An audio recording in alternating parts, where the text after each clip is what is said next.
Campaign finance is a tough thing, just like the achievement gap. And it really boils down to this.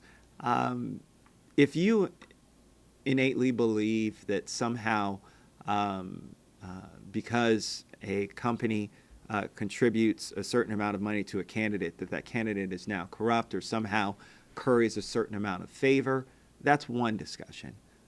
My discussion and my concern with campaign finance reform is making sure that people have the amount of money necessary to run a viable campaign and make that race competitive for them, regardless of their background.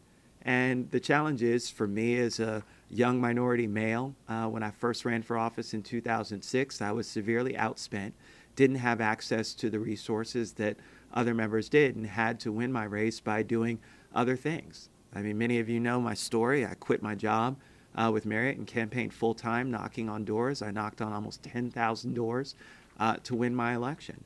The reality is that a lot of people can't do that. A lot of people can't quit their job and say to their spouse and to their family that, hey, we're going to live off of one income while I try and make a go of this. And because of that, we have a certain set of candidates that will continue to be able to run. The reality is that, you know, with self-funding, and you look at the number of candidates who are able to self-fund themselves in this most recent election, is very concerning. Because if those are the only folks that are able to be successful or close to being successful, we're not getting a true representation. And I don't think that the campaign finance reform bill that we have currently before us solves all of that problem. It does some, but not all, because the reality is, if I'm just raising the level of the amount, that doesn't mean that a person who already is of means cannot raise and ratchet that number up to outspend that candidate again.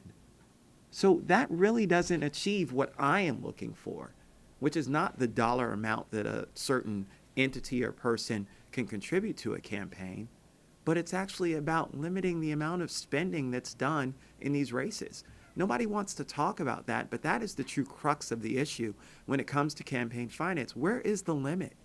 When are we going to say that $500,000, $1 million is not too much for a county council race? But we're getting there. We're getting there. And years ago, nobody would have ever thought that we'd be there. Nobody would have ever predicted that we'd have, you know, state delegate races that are going to television commercials. But that continues to be the direction that we head in. And the reality is without campaign finance spending limits, those kinds of things will continue to happen. And my good friend John Delaney is a great example of a great person, but at the same, and a great leader and a great congressman, but at the same time, people are fearful of running against him because of the resources that he has available. Is that what we want in our representative democracy and really the direction that we want to head in? I don't think so. And so what's problematic for me is the Citizens United case and McCutcheon. Those are the cases that are really at the crux.